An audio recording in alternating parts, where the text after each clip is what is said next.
भक्तिमती मीराबाई। तो मैं निवेदन कर रहा था बंधुओं, भक्ति का बीज पहले से ही हम सबके भीतर है, बस सत्संग रूपी, व्यवहार रूपी, भक्ति रूपी ये सूर्य का प्रकाश जब पड़ता है ज्ञान का, तो वही बीज अंकुरित हो जाता है, पुष्प पौधा वृक्ष बन करके प्रकट हो जाता है। ऐसे ही राव दूधा जी के घर में जन्मी भक्तिमती मीराबाई। बचपन से ही भक्ति परिवार में थी। एक संत वृंदावन से पधारे। राव दूधा जी के यहां बंधुओं वर्णन आता है कि चार भुजानाथ जी का मंदिर था।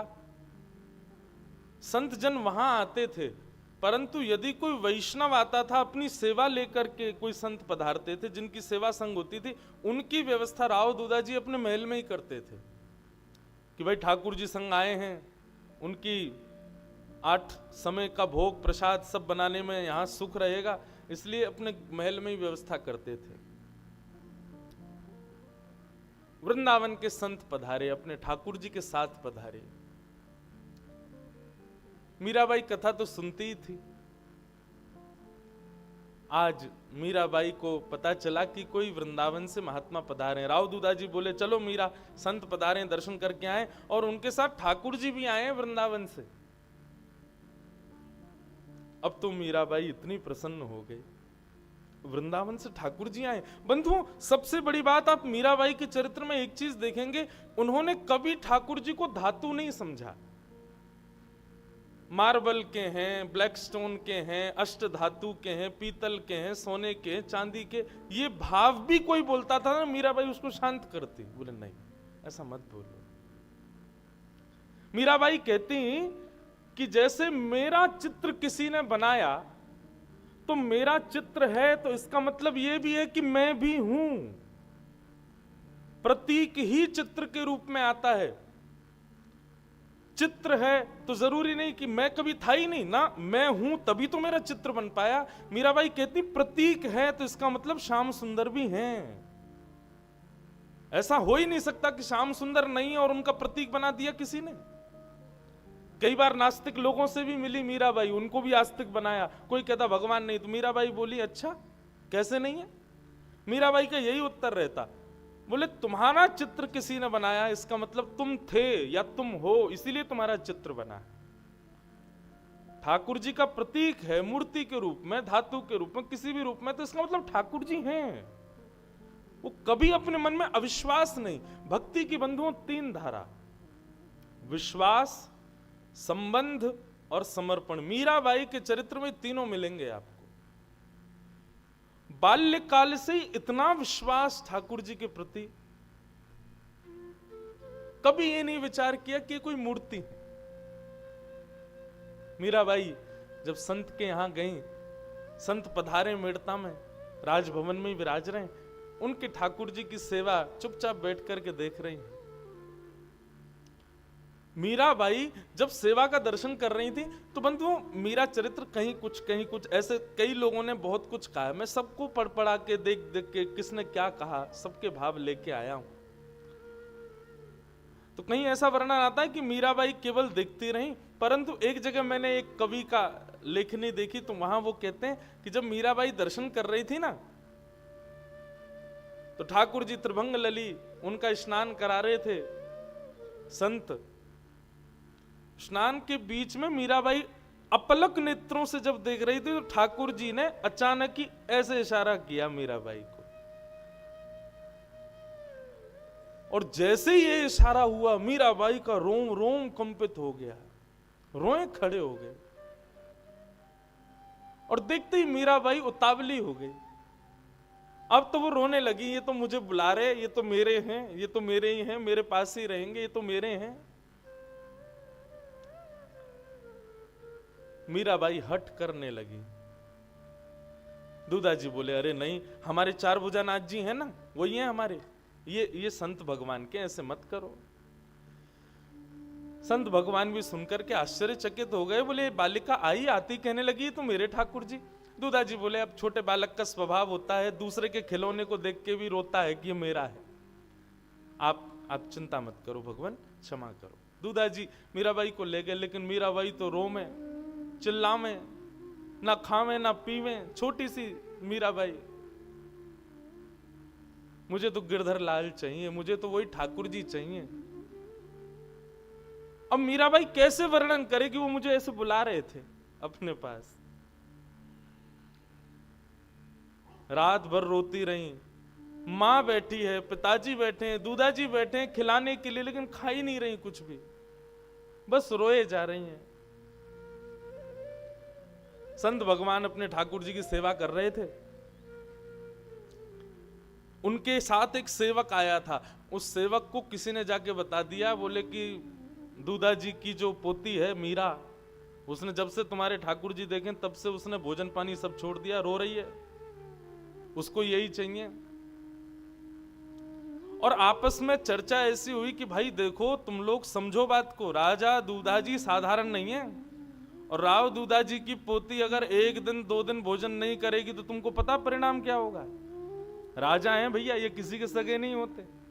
संत को डाल देंगे कारागृह में, ठाकुर जी जाके दे देंगे मीराबाई को। सेवक ने जाके ये बात महात्मा जी को सुना दी। बोले महाराज हम वृंदावन से राव दूधा जी के यहाँ इसलिए आए थे ताकि यहाँ पे बहुत संतों का सम्मान होता है, लेकिन आप सोच लीजिए वो जो राव दूधा जी की पोती है वो कल से भोजन पानी नहीं कर रही है, 1 आध दिन उसने नहीं खाया तो फिर मैं और आप दोनों कारागृह में जाएंगे ठाकुर जी की वजह से। और आधी रात में ही महात्मा अपने ठाकुर जी को छुपा करके झांपी जी में और चले गए मेड़ता से।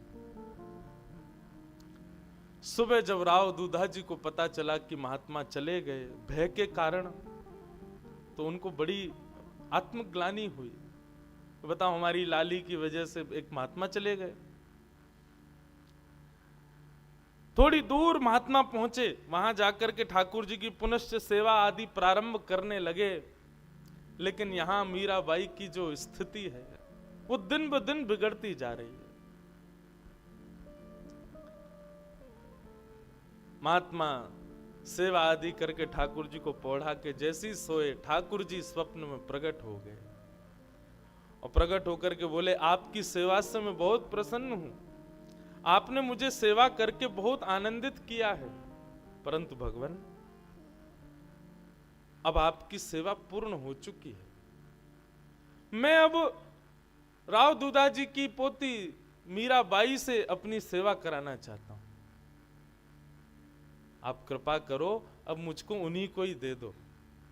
संत रोने लगे, बोले मेरी सेवा में कोई कमी? बोले कोई कमी नहीं है भगवान, मुझे बहुत आनंद आता है, बहुत सुख मिलता है, परंतु मुझे जिससे जितना भाव चाहिए मैं उतना ही लेता हूं, इससे अति की आपको आवश्यकता नहीं है। संत बोले तो अब आगे मैं क्या करूं, सेवा चली जाएगी। तो बोले अब कथा सुनो, अब तक आप मेरी मूर्ति की सेवा करते थे, अब आप नेत्र बंद करके हृदय में ही चिंतन करो, हृदय में ही मंदिर बना के वहीं सेवा करो, लेकिन मुझे अब जाकर के दूधा जी की पोती को दे दो। संत वापस आए और वापस आकर के राव दूधा जी से कहा अपनी पोती को बुलाओ। और जैसे ही भक्तिमती मीराबाई आई, नेत्र सूज गए छोटी सी मीराबाई के, खाए पिए नहीं है 2 दिन से।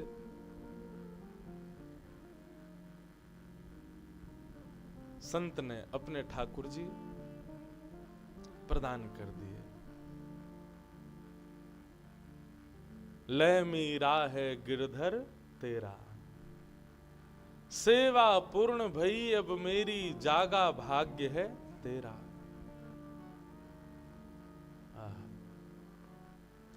मीराबाई को अपने ठाकुर जी प्रदान कर दिए संत ने।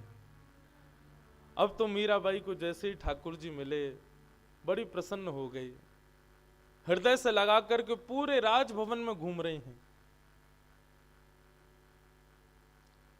बंधुओं, ठाकुर जी का ये नियम है, किसी को यदि बहुत संयोग दे रहे हैं तो निश्चित है किसी को वियोग दे के आए हैं, और जिसको बहुत संयोग दिया है निश्चित है कि एक ना एक दिन उसको भी वियोग देंगे।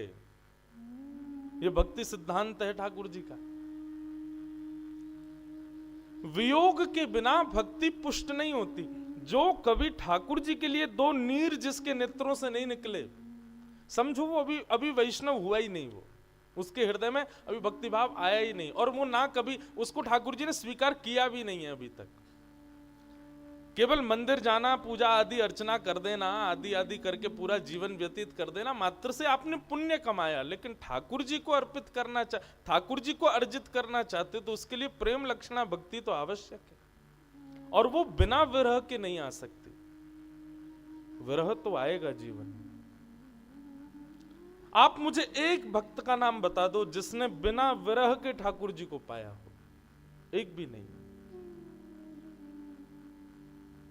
इसलिए मैं कथा में कहा करता हूं, विरह वरदान है ठाकुर जी का। संत तो बेचारे रोते हुए वहां से चले गए। अरे कोई अपने हृदय के ठाकुर जी, बंधुओं ठाकुर जी की जब सेवा होती है ना, तो वो जो निरंतर सेवा करते हैं वो मूर्ति थोड़ी मानते हैं, वो अपना चित्त ही मानते हैं। उनको कोई दूर कर दे, क्या स्थिति हो। मीराबाई को कष्ट भी हो रहा है हृदय में कि मेरी वजह से एक महात्मा दुखी हो गए, लेकिन प्रसन्न भी हैं, मेरे नाथ मेरे पास आ गए। संत तो चले गए। अब मीराबाई ठाकुर जी को लेकर के अपने कक्ष में आ गई। सुंदर अपनी ओढ़नी, नई ओढ़नी बिछाई, एक लकड़ी के पाटे पर ठाकुर जी को विराजमान कर दिया। उनके सामने थोड़ी पर हाथ रख के बैठी और उनसे बातें कर रही हैं। तुम तो बड़े प्यारे हो, देखो तुम्हारे नेत्र कैसे हैं, जैसा जोशी जी सुनाते थे कथा में बिल्कुल वैसे ही हो। नाक कितनी प्यारी तुम्हारी है, थोड़ी कितनी सुंदर सी लग रही है। अब तुम मेरे पास आ गए हो, मैं खूब तुमको सजाया करूंगी, खूब तुमसे बातें किया करूंगी, हम दोनों संगी रहा करेंगे। इस प्रकार वार्तालाप कर रही हैं। तुम्हारा मन तो लग रहा है ना, दुखी तो नहीं हो ना, याद आ रही होगी ना संत की, लेकिन क्या करें, अब मुझे तुमसे प्रीति इतनी हो गई और तुमको भी हो गई। बताओ, संत तो चले गए थे, तुम ही आ गए उनके साथ। बेचारे बहुत रोए थे जब जा रहे थे, पर क्या करूं, मुझे तो तुम्हारे साथ ही रहना है। बिल्कुल ये भाव ही नहीं है मीराबाई के हृदय में कि एक कोई प्रतिमा है। वो चर्चा करती हैं और प्रश्न भी करती हैं और उत्तर भी स्वयं ही सुन लेती हैं। हमारे घर में एक और ठाकुर जी हैं, चार भुजानाथ, तुमने देखा उनको? मैं दिखाऊंगी, मैं लेके चलूंगी, उनको देखना। रोज ऐसे बनकर के बैठते हैं जैसे दुल्हा हूं, लेकिन मैं भी उनसे सुंदर तुमको सजाया करूंगी। ऐसी वार्ता मीरा करती। घर के सब लोग मीराबाई के इन भावों को एक बालपन मान करके समझ जाते हैं। राव दूधा जी के पास गई, बोले कि अब तो मेरे गोपाल जी आ गए हैं, दादाजी उनका नामकरण करो। राव दूधा जी बोले कुछ भी नाम धर दो, बहुत सारे नाम हैं इनके। बोले नहीं, आप कोई एक नाम बताओ। बहुत सारे नाम बताए। बोले गोपाल जी रख दो, कन्हैया रख दो, कृष्ण रख दो, माधव रख दो, मधुसूदन रख दो, केशव रख दो, गिरधर रख दो। मीरा बोली अंत में कौन सा नाम बताया आपने? बोले गिरधर।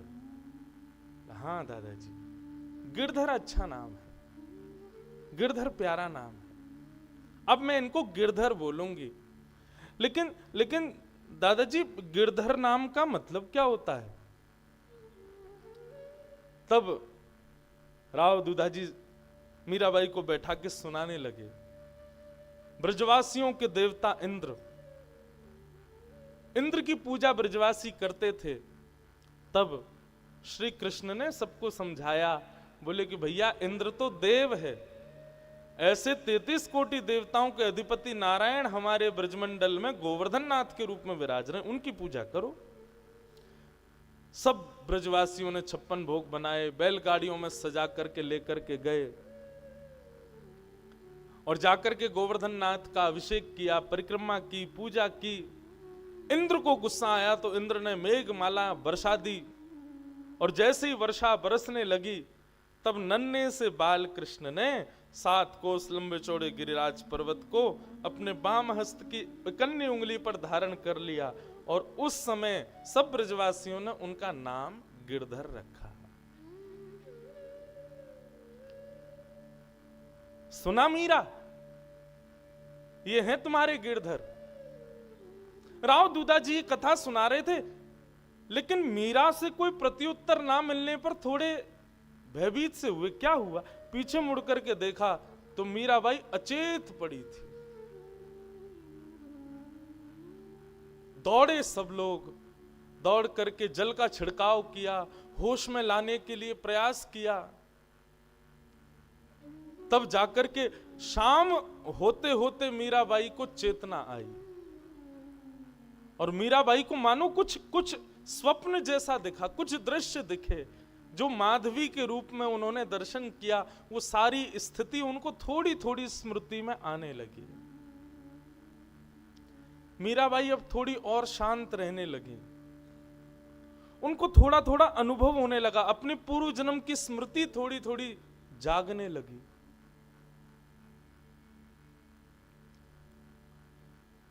मीराबाई के माता पिता को बड़ी चिंता है इस बात की। हमारी बेटी साधारण नहीं है, खिलौने से खेलती नहीं, सजने का इसको शौक नहीं, गीत कहीं गाए जाते तो ये आती नहीं, 24 घंटे केवल अपने गोपाल जी के पास बैठी रहती है, उन्हीं की सेवा पूजा अर्चना करती रहती है। तब मीराबाई के पिताजी ने उनकी मां को बताया, बोले देवी सुनो, जब मीरा का जन्म हुआ था तब ज्योतिषियों ने कई बातें तो खुल करके बताई, पर एक बात गोपनीय रूप से मुझे बताई। महाराज, आपके केवल एक ही संतान है जीवन में, आपके और कोई संतान नहीं होगी, और यह संतान भी साधारण नहीं रहेगी। ये भगवत भक्ति की पराकाष्ठाओं को पार करेगी, मुझे ऐसा ब्राह्मण देवता ने बताया था। तुम देखो ना, हमारे मेड़ता में कितने संत आते हैं, कितने वैष्णव आते हैं। अरे भले ही परिवार के लोग प्रसन्न नहीं होते मीरा की स्थिति से, लेकिन तुम देखो ना, जितने भी संत आते हैं मीरा को देख के कितने हम लोगों को आशीर्वाद देके जाते हैं कि तुम सौभाग्यशाली हो, ऐसी बेटी है तुम्हारी। कितना संत आशीर्वाद देके जाते हैं।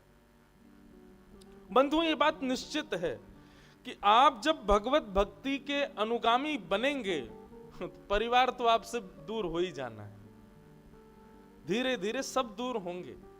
इसलिए मैं पहले ही निवेदन कर दूं, जिनको परिवार में ही रहना है और परिवार से ही संपूर्ण जीवन यापन करना है, भक्ति के मार्ग के बाउंड्री लाइन पे ही रहना, भीतर मत आ जाना, क्योंकि भीतर आए सब छूट जाएगा।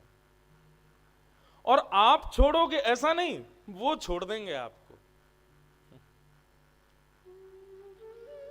मीराबाई की स्थिति राजा राव दूधा जी के घर में किसी को नहीं भाती, लेकिन जितने भी संत आते हैं सबको भा जाती। और इसी बीच एक अद्भुत संत का आगमन हुआ मीरा जी के जीवन में, जिनका नाम था श्री निवृत्तिनाथ जी। राव दूधा जी अपने पूरे परिवार के साथ डाकोर जी रणछोड़ राय भगवान का दर्शन करने के लिए निकले मेड़ता से। एक एक रात्रि दिन भर चलते, रात में एक जगह पड़ाव होता, फिर दिन भर चलते, फिर रात्रि पड़ाव होता। एक दिन रात्रि में एक नदी के किनारे एक जगह पड़ाव हुआ, वहीं पर सबके शिविर लगाए गए और सब रुके हुए थे। चर्चाएं आदि सब चल रही थी। राव दूधा जी भोजन के लिए बैठे, तभी उन्होंने कहा, मीरा कहाँ है, बुला के लाओ। सबने ढूंढा, लेकिन पूरे शिविर में मीराबाई नहीं मिली। तब किसी ने देखा कि वहीं पीछे एक नदी थी और उस नदी के ऊपर चट्टान के ऊपर मीराबाई बैठी। सबने जाकर के मीराबाई को देखा तो मीराबाई नदी के उस पार बैठे हुए एक महात्मा को देख रही हैं,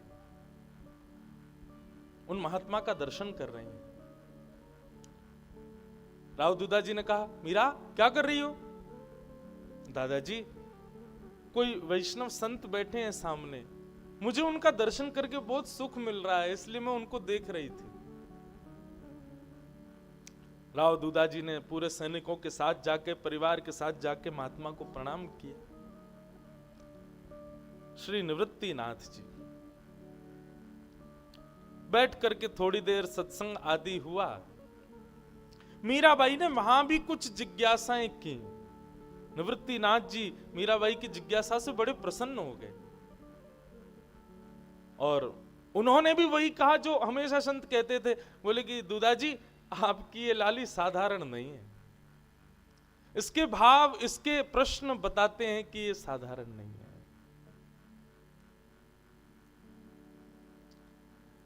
राव दूधा जी ने कहा, भगवान अगर आप कृपा करें तो आप भी हमारे साथ डाकोर जी यात्रा पर चलें, बीच में एक सत्संग होता रहेगा, अच्छा लगेगा।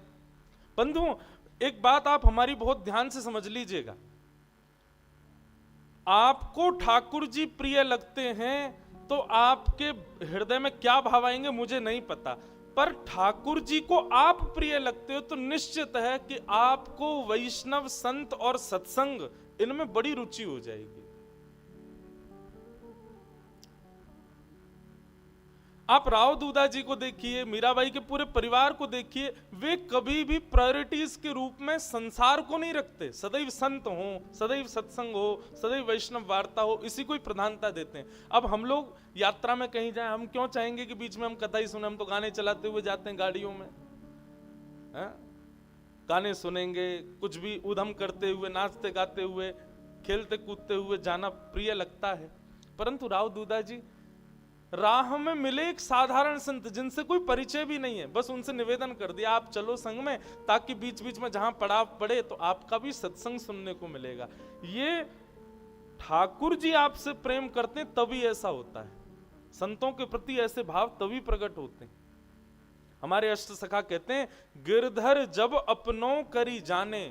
ठाकुर जी ने आपको अपना बनाया कब जानो? बोले ताको मन भक्त तन की सेवा, संत चरण रज सदा लुभाने, गिरधर जब अपनों करी जाने। माफ कीजिएगा बंधु, लेकिन आपकी किसी भी स्थिति में आप वैष्णवों के प्रति, संतों के प्रति, भक्तों के प्रति ज्यादा निष्ठा आपके हृदय में प्रकट नहीं हो पाती है, तो इससे आप संकुचित मत होइएगा, पर प्रयास करना कि प्रकट हो। क्योंकि वो जब प्रकट होती है तब ही ऐसा संभव हो सकता है कि ठाकुर जी आपसे प्रेम करते होंगे। निश्चित है। श्री निवृत्तिनाथ जी राव दूधा जी के उस यात्रा में संग हो लिए। मीराबाई ने निवृत्तिनाथ जी से कहा, भगवान हम डाकोर जी क्यों जा रहे हैं? निवृत्तिनाथ जी बोले, हम भगवान का दर्शन करने जा रहे हैं। बोले, जोशी जी कथा में बताते थे कि भगवान तो सब जगह रहते हैं, जड़ चेतन आकाश पृथ्वी जंगम खम्बायु अग्नम सलिलम महिम, जब भगवान सब जगह है, फिर एक उस ठाकुर जी को देखने के लिए हम डाकुर जी क्यों जा रहे हैं? निवृत्तिनाथ जी बड़े प्रसन्न हो गए। मतलब रोज के सत्संग का विषय मीराबाई ही देती है निवृत्तिनाथ जी को। और छोटी सी मीराबाई का भाव सुनकर के निवृत्तिनाथ जी बोले, बैठो मीरा मैं सुनाता हूं। ठाकुर जी हैं तो सब जगह, लेकिन कहीं कहीं भक्तों की प्रेम लक्षणा भक्ति पर ठाकुर जी जब कृपा करते हैं और कृपा करके अपने भक्त के लिए कहीं विराजमान हो जाते हैं, तो वैष्णव लोग आस्था को और अपने भाव को और पुष्ट करने के लिए उस स्थान का दर्शन करते हैं। बेटी, ऐसे स्थान विश्वास को और दृढ़ करते हैं, इसलिए ऐसे स्थानों पर जाना चाहिए। भगवान है तो सब जगह, लेकिन हमारे भीतर विश्वास दृढ़ हो उसके लिए ऐसे तीर्थों में हमें जाना चाहिए। कथा है डाकोर नगर के एक गृहस्थ जीवन जीने वाले वैष्णव की। जो कि हर एकादशी पर द्वारिका जाते हैं और द्वारिका जाकर के ठाकुर जी का दर्शन करते, रात भर जागरण करते द्वारिकाधीश के सामने बैठ करके, और जागरण करने के पश्चात फिर वापस डाकोर जी आते। धीरे धीरे ये क्रम करते करते करते करते वो वैष्णव वृद्ध हो गया। ये निवृत्तिनाथ जी ये कथा सुना रहे हैं मीराबाई को। वैष्णव वृद्ध हो गया। अब वृद्ध हो गया तो पहले जैसी ऊर्जा नहीं रही, जाने में इतनी दिक्कत भी होती थी।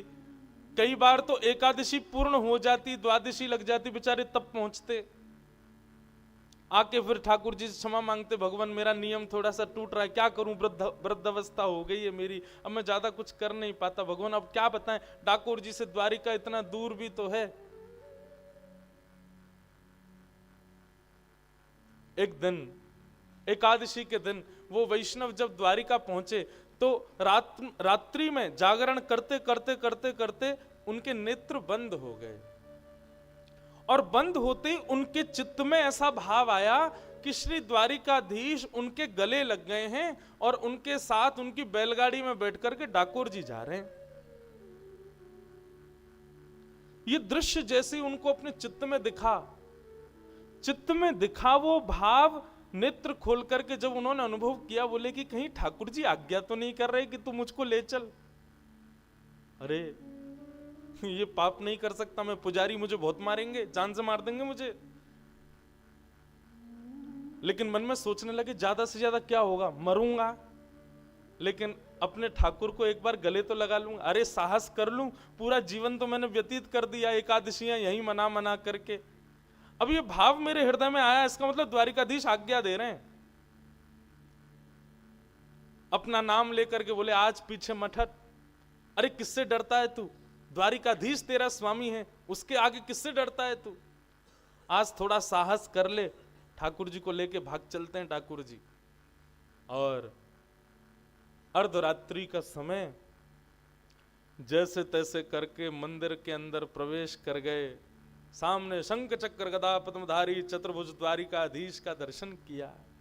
आहा, मन में पहले विचार करने लगे ये तो बड़े भारी होंगे, इनको कैसे उठाऊं, लेकिन जैसे ही अंक में भर के उठाया तो मानो ठाकुर जी कोई 2 महीना के बालक के समान हल्के हो गए, पहले से तैयार बैठे थे, ले चल मुझे। गोदी में लेकर के आए, आकर के अपनी जल्दी से चुपचाप, अभी अर्धरात्रि का समय कोई उठा नहीं होगा, धीरे धीरे ब्रह्म मुहूर्त का समय हो रहा था, मंगला की आरती का समय होने वाला था, जल्दी से लेकर के आए, अपनी बैलगाड़ी में ठाकुर जी को लिटाया, अपने पटके से उनको ढक दिया और लगे अपने बूढ़े बूढ़े बैलों को चलाने। चिंता भी हो रही है मन में, धक धक भी चल रही है, श्वास भी ली नहीं जा रही, वृद्धावस्था है। प्रसन्न भी हो रहे हैं कि ठाकुर जी मेरे साथ चल दिए, लेकिन दुखी भी हो रहे हैं, बोले पुजारियों को जब पता चलेगा तो मेरा हाल क्या होगा। हे द्वारिकाधीश, मैं तो आपकी आज्ञा मान के आया हूं, हे द्वारिकानाथ, हे मेरे जगन्नाथ, मेरी रक्षा करना। मीराबाई कथा सुन रही है और सुन करके बार बार ताली बजाती है, नेत्रों से कभी आंसू आ जाते, पहुंच करके सुनती है। फिर क्या हुआ, बोले वो वैष्णव ठाकुर जी को लेकर के जाने लगा। इतने में ही द्वारिकाधीश के मंदिर में पुजारियों ने जब प्रवेश किया, हल्ला मच गया पूरी द्वारिका में, ठाकुर जी चोरी हो गए, ठाकुर जी चोरी हो गए, ठाकुर जी को कोई ले गया। पूरी द्वारिका की खोज की गई, कौन था रात्रि में यहां पर, तो पता चला कुछ वैष्णव जागरण कर रहे थे।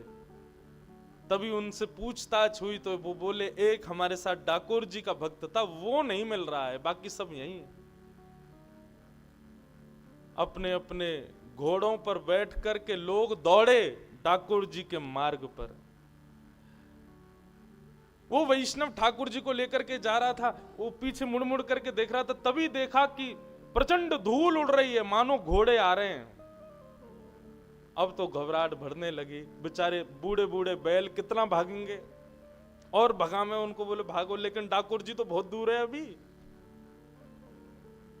मन में विचार करने लगे क्या करें।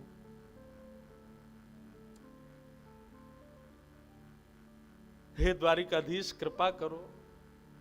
तभी एक बावड़ी, एक तालाब जैसा रास्ते में दिखाई दिया और उनके हृदय में तुरंत चेतना आ गई कि मैं ठाकुर जी को लेकर के नीचे इसमें विराजमान करके और मैं खाली बैलगाड़ी लेके आगे बढ़ूंगा। जब बैलगाड़ी में कोई दिखेगा नहीं तो सैनिक छोड़ देंगे, जब सैनिक भाग जाएंगे तब लेके फिर चला जाऊंगा। ठाकुर जी को गोद में उठाया, नीचे बावड़ी में ले जा करके एक झरोका सा था, वहां जाकर के द्वारिकाधीश को विराजमान कर दिया और वापस बैलगाड़ी में आकर के आगे बढ़ने लगे। इतने में ही वे सब द्वारिका के सैनिक हों, पुजारी हों, वे सब घोड़े पर चढ़ के आ गए। ए, कहां जा रहे हो? बोले एकादशी का जागरण था, करके वापस डाकोर जी जा रहा। बोले ठाकुर जी चुराए तैने? तो नहीं भगवान, मैं क्यों चुराऊंगा ठाकुर जी को, तलाशी करो इसकी। उसकी बैलगाड़ी उठा के सब जगह से देखा तो घास फूस सब उठाई, तभी वहां पर द्वारिकाधीश की पीतांबरी दिखाई दे गई, पटका दिखाई दे गया। और पटका देखते ही बोले ये पटका किसका है? फिर पटका देखते ही हाथ पांव कांपने लगे। जैसे ही हाथ पांव कांपते हुए देखे, बोले इसी ने ही चोरी किए, ठाकुर जी कहीं रख दिए, पूछो इससे। एक दो बार पूछा, नहीं बताया तो सबने उसको बहुत मारा। मीराबाई जोर जोर से रोने लगी सुन करके। अरे वो क्यों मार रहे हैं उनको? ठाकुर जी भी तो उनसे राजी हैं, उनके साथ जाना चाहते हैं, फिर वो क्यों मार रहे हैं उनको? निवृत्तिनाथ जी शांत करें, बोले मीरा सुनो, आगे सुनो। बहुत मारा, लहूलुहान हो गया वो वैष्णव। जब रक्त निकलने लगा तब हाथ जोड़ करके मुस्कुराने लगा, बोले कोई बात नहीं, मेरे प्राण निकल जाएं, लेकिन मेरी अंतिम इच्छा पूर्ण हो गई ना, द्वारिकाधीश को मैंने गले लगा लिया, अब भले ही मेरे प्राण निकल जाए। इतने में ही उस बावड़ी में से आवाज आने लगी, अरे मूर्खों, तुम मेरे भक्त को मान रहे हो? क्या तुम्हें पता नहीं कि भक्त और भगवान में अंतर नहीं होता? तुम उसको मार रहे हो। क्यों मार रहे हो? वो मुझे लेकर के नहीं जा रहा है, मैं उसके साथ जाना चाहता हूं, मेरी इच्छा है उसके साथ जाने की। और तुम लोग जो उसको पीड़ा दे रहे हो, उस पीड़ा का परिणाम देखो, मेरे भी अंग से रक्त निकल रहा है, पूरे तालाब का रंग रक्त वर्ण का हो गया है। जब ये स्वर सुना, सब पुजारी और सैनिकों ने जाकर के जब बावड़ी में देखा तो पूरी बावड़ी का रंग रक्त वर्ण का हो गया। सब लोग क्षमा मांगने लगे, बोले भगवान क्षमा कर दो, अपराध हो गया। ठाकुर जी ने कहा, अमुक अमुक तिथि के दिन उस स्थान पर मेरा दूसरा स्वरूप तुमको प्राप्त होगा, उसको ले जाकर के तुम विराजमान कर देना, मुझे अभी इन्हीं के साथ जाने दो। तब वो वैष्णव, उसके पूरे हाथ पैर सब जगह जख्म हो गया था, नीचे गया, जाकर के द्वारिकाधीश को देखा। इतना प्रेम द्वारिकाधीश करते हैं ये जानकर के उसने जैसे अपने हृदय से लगाया ठाकुर जी को, उसके सारे जख्म ठीक हो गए, बिल्कुल स्वस्थ हो गया। और ठाकुर जी को लेकर के डाकोर जी में विराजमान हुआ। वही डाकोर जी में रणछोड़ राय के रूप में विराजमान है। मीराबाई ने जब ये कथा सुनी, अब तो मीराबाई उतावली हो गई, सबसे कहने लगी, हम कब पहुंचेंगे डाकोर जी, हम कब पहुंचेंगे, कब दर्शन होगा हमको उनका, मुझे उनको देखना है जो अपने वैष्णव भक्त के साथ चले आए।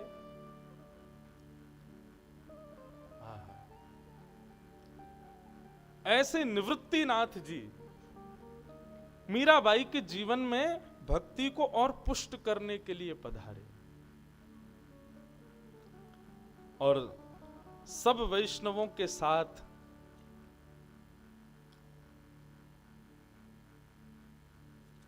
डाकोर जी गए और डाकोर जी जाकर के द्वारिकाधीश का दर्शन किया। रणछोड़ राय भगवान का दर्शन करके सब आनंदित हो गए, मीराबाई प्रसन्न हो गई। जैसे जैसे जीवन आगे बढ़ रहा है, मीराबाई का विश्वास उतना दृढ़ होता जा रहा है। एक दिन मीराबाई अपने ठाकुर जी के श्रृंगार के लिए पुष्पों का हार बना रही थी। और जैसे ही पुष्पों का हार बना रही थी, इतने में ढोल नगाड़े ताशे बाजे बजने की आवाज आने लगी। आज भी बंधुओं, हमारे घर के बाहर से कोई जैसे ढोल नगाड़े ताशे बजे तो बच्चे भागते पहले, क्या हो रहा है क्या हो रहा है। मीराबाई भी अपने कार्य को छोड़ करके भागी, और भाग करके जब खिड़की से देखा राजमहल के बाहर के रास्ते से ढोल ताशे नगाड़े बज रहे हैं, लोग बाग नाच रहे हैं, हाथी चल रहे हैं, ऊंट चल रहे हैं, बड़े बड़े राजा महाराजा उनके ऊपर बैठे हैं। और तभी एक सुंदर सी घोड़ी, और उस घोड़ी पर बढ़िया सुंदर वस्त्र पहने, सिर पर सेहरा पहने, सिरपेच लगी है, मुखमंडल पर बढ़िया सुंदर प्रसन्नता है, आंखों में काजल लगे हैं। आहा, अद्भुत राजकुमार एक घोड़े पर बैठ करके सवार जा रहा है। मीराबाई अपनी मैया के पास गई, बोले मैया ये क्या हो रहा है, देखना जरा बाहर। तब मैया ने आके बताई, बोले लाली ये बारात जा रही है। बोले बारात, वो क्या होता है मैया। बोले अरे बारात मतलब ब्याह के लिए बारात जा रही है। ये आगे हाथी पे उस वर के उस दुल्हा के पिताजी बैठे हैं, उसके दादाजी बैठे हैं, और वो जो घोड़ी पे सुंदर सा राजकुमार बन के बैठा है ना, सिर पर पगड़ी बांध करके, सिरपेच लगा करके, बढ़िया सुंदर श्रृंगार करके, इतना प्रसन्न हो रहा है। बोले हाँ। बोले वो दुल्हा है, वो दुल्हा है, अपनी दुल्हन से ब्याह करने जा रहा है। मीराबाई बोली दुल्हन कौन होती है। बोले संसार की हर कन्या एक दिन दुल्हन बनती है, और उसका दुल्हा ऐसी घोड़े पर बैठ करके आता है, उससे ब्याह रचाता है, और फिर उसको अपने संग ले जाता है। मीराबाई बोली तो मेरा भी दुल्हा ऐसे ही आएगा। बोले हाँ तेरा भी दुल्हा ऐसे ही आएगा। मीराबाई बोली कब आएगा। अब मां बोली अब ये कोई पूछने की बात है, अरे भी बड़ी तो हो जा, एक दिन तेरा भी दुल्हा आएगा। अब तो मीराबाई उस प्रसन्न राजकुमार को देख कर के मन में उनके भाव उत्पन्न होने लगे, नहीं नहीं मुझे भी ऐसा दुल्हा चाहिए, अभी चाहिए माँ, मेरा भी ब्याह कराओ, मुझे बताओ मेरा दुल्हा कब आएगा। माँ बोली ये कोई पूछने की बात है मीरा, थोड़ी बड़ी हो जा, थोड़ी समझदारी आ जाए तेरे भीतर, फिर तेरा भी ब्याह करा देंगे।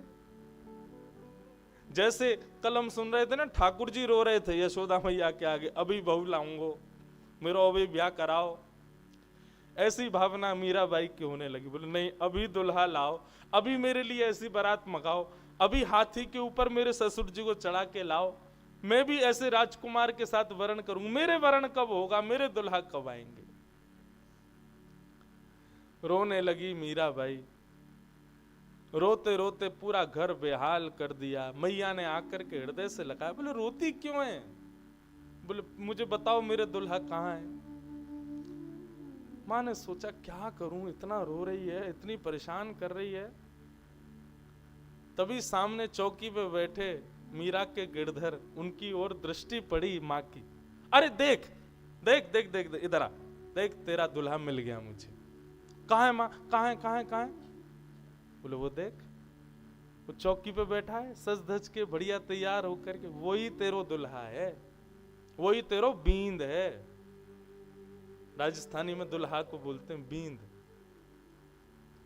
और तू वाकई बींदड़ी है, यही तेरो बींद है। मीराबाई बोली ये तो मेरो गिरधर है, ये तो मेरो गोपाल है। बोले नहीं नहीं मीरा, यही तेरो बींद है।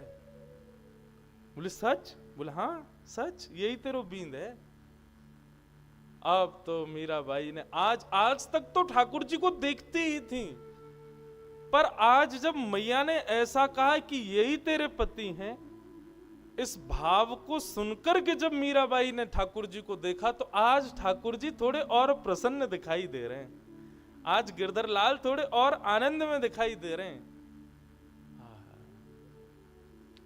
मीराबाई तो प्रसन्न हो गई, आनंद में भर गई। अब मां तो जैसे तैसे मीरा को शांत करके वहां से चली गई, लेकिन मीराबाई अब अपलक नेत्रों से ठाकुर जी को देख रही है। मानो अपनी मन को, अपनी बुद्धि को, अपने तन को, अपने भाव को, हर भाव को ये समझा रही है कि यही मेरा बींद है, यही मेरा पति है, यही मेरा सर्वस्व है। ऐसा भाव।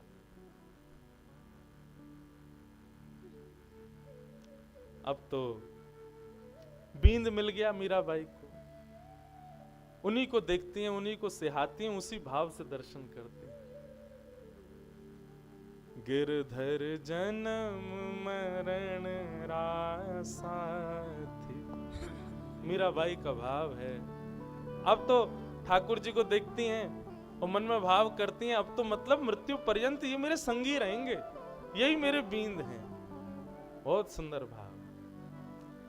गिरधर जन्म मरण रासाथी, गिरधर जन्म मरण रासाथी। ऐसे नहीं बंधुओं, आप सब भी मीराबाई के भावों को हृदय में धारण करो, भाव से मेरे साथ में गाओ। केवल मीराबाई के जन्म मरण के साथी थोड़ी हैं, हमारे आपके, हम सबके ठाकुर जी साथी हैं, जीवन पर्यंत संग रहवे वाले। गिरधर जन्म मरण रासाथी, गाओ। गिरधर जन्म मरण रासाथी, ओ आए नाय बिसरूं दिन राती, ओ आए नाय बिसरूं दिन राती, ओ आए नाय बिसरूं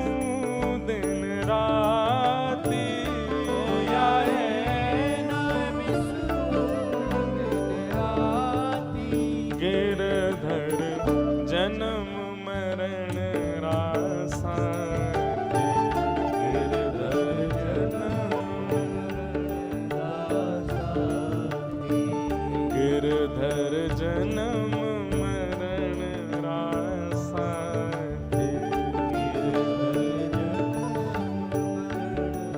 बोलो द्वारिकाधीश की।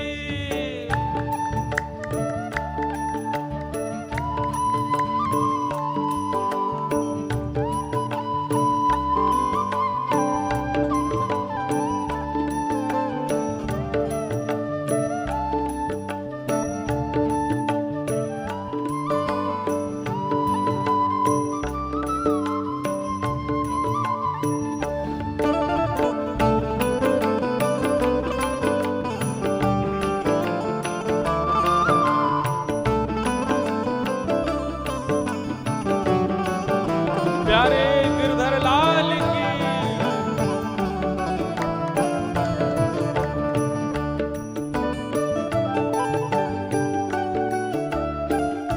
मीराबाई कहती हैं, ओ इनके बिन मोहे कल न परत है, जानत मेरी छाती,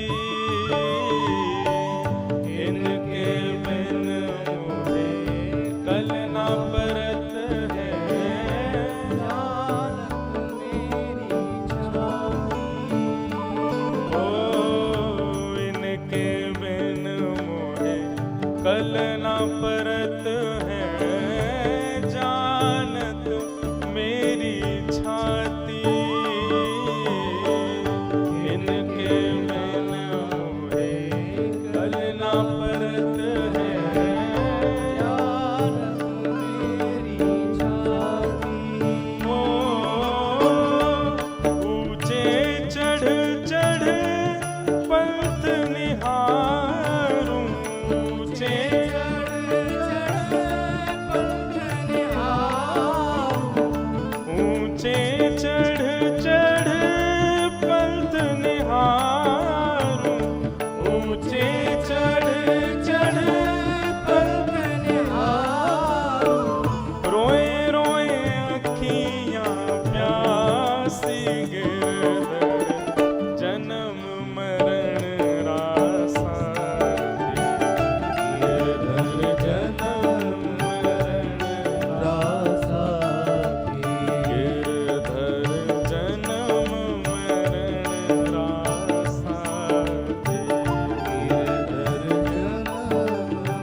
गिरधर जन्म मरण रासाती, गिरधर जन्म मरण रासाती। मीराबाई कहती हैं हमारी केवल एक ही आदत है, संसार के लोगों की दुनिया भर की आदत रहती है, दुनिया भर की उनकी प्रिय वस्तु रहती है, प्रिय भाव रहते हैं, पर मीराबाई की एक ही आदत है, क्या?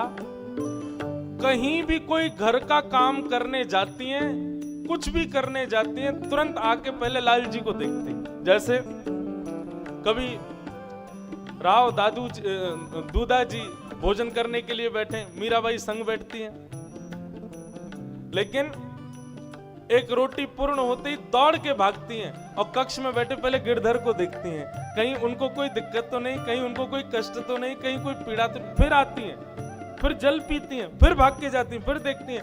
दूधा जी कहते हैं अरे मीरा एक जगह बैठ जाना, क्यों बार बार उठ करके भागती है? बोले मैं अपने गिरधर को देखने गई, कहीं रो तो नहीं रहे, कहीं परेशान तो नहीं हो गए, अब मैं आपके पास बैठी हूँ, अकेले का मन नहीं लग रहा होगा ना, इसलिए बार बार देखने जाती हूँ।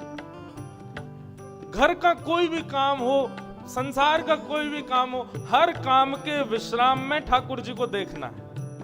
पल पल पिय को रूप निहारूं, निरख निरख सुख पाती,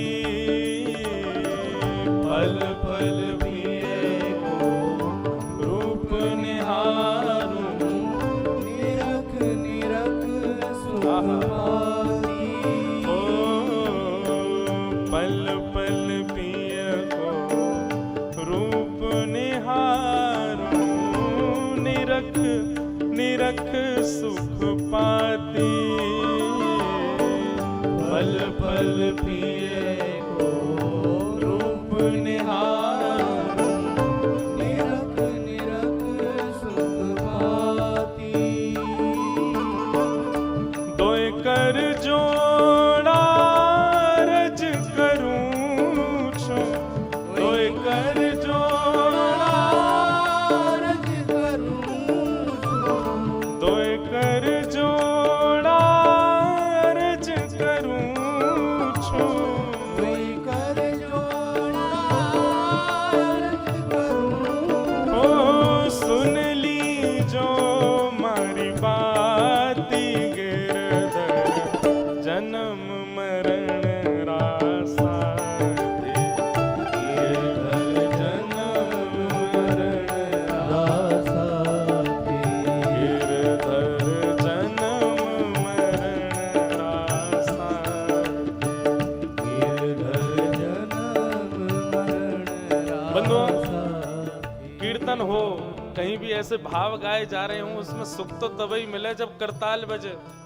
भोजन कितना भी बढ़िया बनाओ, थाली बढ़िया नहीं हो तो, कान तो बड़े बड़े दिए ठाकुर जी ने, कान में बाली नहीं हो तो, इतनी बढ़िया मीरा के गिरधर प्रसंग, और उसमें भी ऐसा सुंदर पद मीराबाई का, आप ताली नहीं बजाओगे तो फिर आनंद नहीं आ रहा है ना। आपको अपने बगल वाले की सौगंध है, बजा के गाओ। बाप से नहीं बजाओगे तो जबरदस्ती बजाओ। हम वृंदावन से आए किस लिए? ताली बजवा नहीं आए, आपसे गवा नहीं आए, बाप से गाओ। गिरधर जन्म मरण रासारथी, गिरधर जन्म मरण बोलो गिरधर लाल की।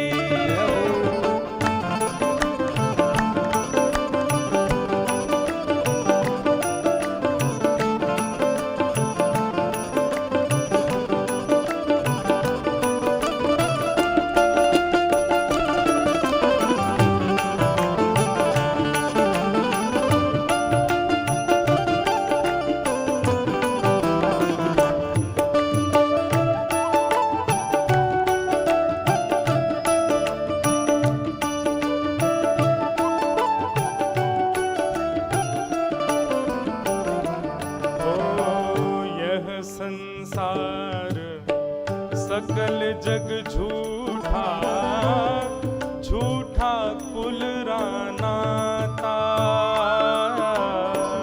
यह संसार सकल जग झूठा, झूठा कुल रानाता।